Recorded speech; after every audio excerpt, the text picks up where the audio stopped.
Assalamualaikum warahmatullahi wabarakatuh. Saya akan mempresentasikan hasil makalah saya yang berjudul hipotesis penelitian. Yang pertama itu ada pengertian hipotesis penelitian.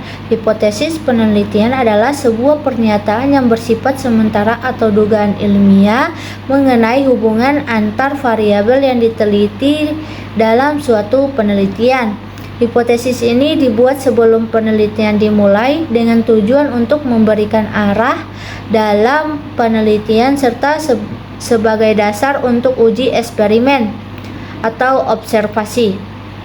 Hipotesis biasanya dibangun berdasarkan teori yang ada atau temuan-temuan sebelumnya yang sudah terbukti dan mengandung prediksi tentang bagaimana variabel yang satu berhubungan atau mempengaruhi variabel lainnya.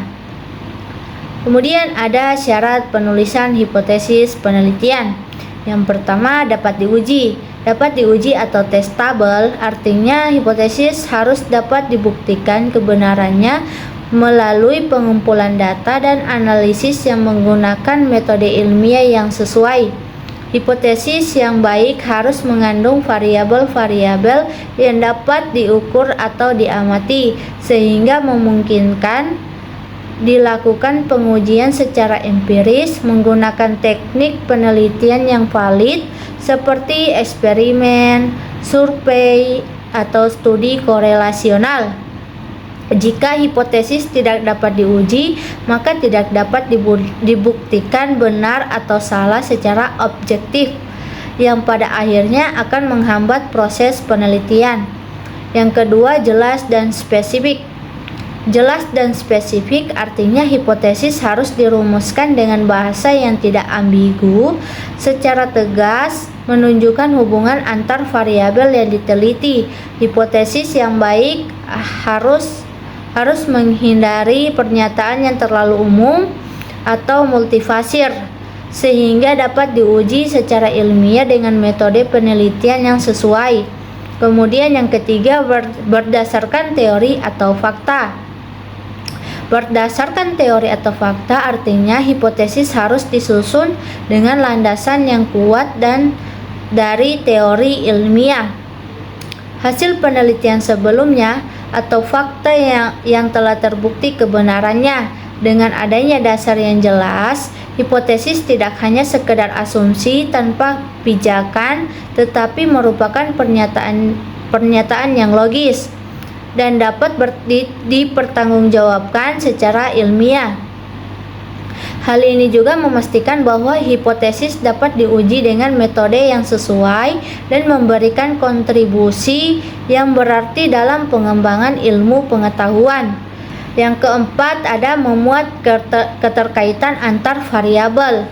Memuat keterkaitan antar variabel artinya hipotesis harus secara jelas menunjukkan keterkaitan antara dua atau lebih variabel yang diteliti, baik dalam bentuk hubungan sebab akibat atau kausal maupun hubungan asosiatif. Dengan adanya hubungan yang jelas, hipotesis dapat diuji menggunakan metode penelitian yang sesuai sehingga hasil penelitian dapat memberikan pemahaman yang lebih mendalam mengenai bagaimana satu variabel mempengaruhi atau berhubungan dengan variabel lainnya. Kemudian yang kelima itu ada dapat dibantah atau fleksibel. Dapat dibantah atau fleksibel artinya hipotesis yang diajukan harus memungkinkan untuk diuji kebenarannya dan dapat terbukti salah jika data penelitian menunjukkan hasil yang tidak mendukung. Dengan kata lain, hipotesis tidak boleh bersifat mutlak atau tidak terbantahkan, tetapi harus memberikan ruang bagi pengujian empiris yang objektif jika hipotesis tidak dapat dibuktikan salah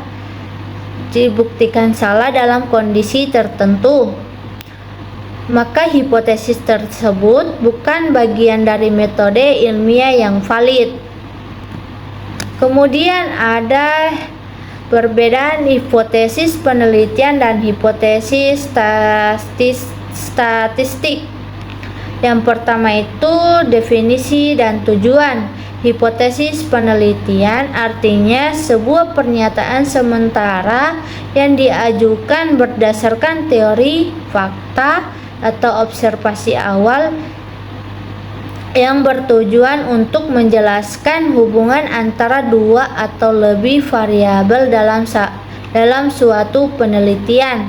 Hipotesis ini berfungsi sebagai pedoman dalam proses penelitian, membantu peneliti dalam merumuskan pertanyaan penelitian, menentukan metode pengumpulan data, serta mengarahkan analisis dan interpretasi hasil penelitian. Kemudian ada hipotesis statistik.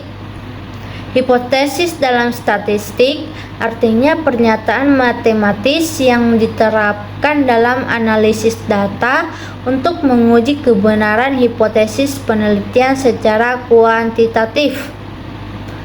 Hipotesis ini dinyatakan dalam bentuk angka atau parameter populasi dan diuji menggunakan metode statistik tertentu guna menentukan apakah terdapat hubungan atau perbedaan yang signifikan antara variabel yang diteliti. Kemudian ada fungsi dalam penelitian. Hipotesis penelitian yang pertama memberikan arah dan fokus penelitian, yang kedua membantu pengumpulan dan analisis data, yang ketiga menghubungkan teori dan fakta empiris, yang keempat membantu dalam pengambilan keputusan penyusunan kesimpulan, yang kelima itu ada menjadi dasar bagi penelitian selanjutnya. Kemudian hipotesis statistik membantu menguji hipotesis penelitian objektif. Yang kedua itu ada membantu mengambil keputusan berdasarkan data. Yang ketiga itu menentukan signifikan hasil penelitian. Yang keempat itu mempermudah generalisasi hasil penelitian. Yang kelima itu mendukung pengembangan ilmu pengetahuan dan pengambilan keputusan. Dan yang selanjutnya itu ada pengertian aplikasi Perplexity AI. Perplexity AI adalah sebuah aplikasi berbasis kecerdasan buatan AI yang dirancang untuk memberikan jawaban atas pertanyaan pengguna dengan cepat dan akurat. Aplikasi ini berfungsi sebagai mesin pencari berbasis AI yang dapat memahami pertanyaan dalam bahasa alami dan memberikan jawaban yang didukung oleh sumber-sumber terpercaya. Kemudian ada langkah-langkah penggunaan aplikasi Perplexity AI. Yang pertama itu buka website Perplexity AI melalui Google Chrome. Yang kedua itu masukkan pertanyaan pada kolom pencarian dan klik logo panah berwarna hijau.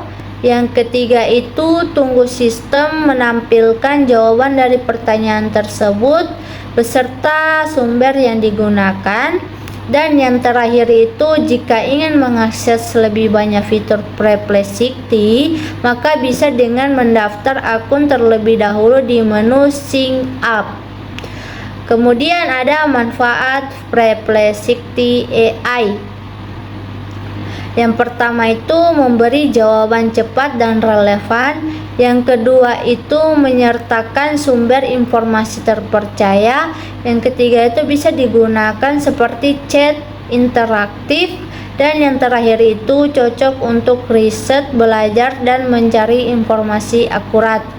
Itulah materi yang saya sampaikan. Bila ada kelebihan atau kekurangan mohon dimaafkan. Assalamualaikum warahmatullahi wabarakatuh.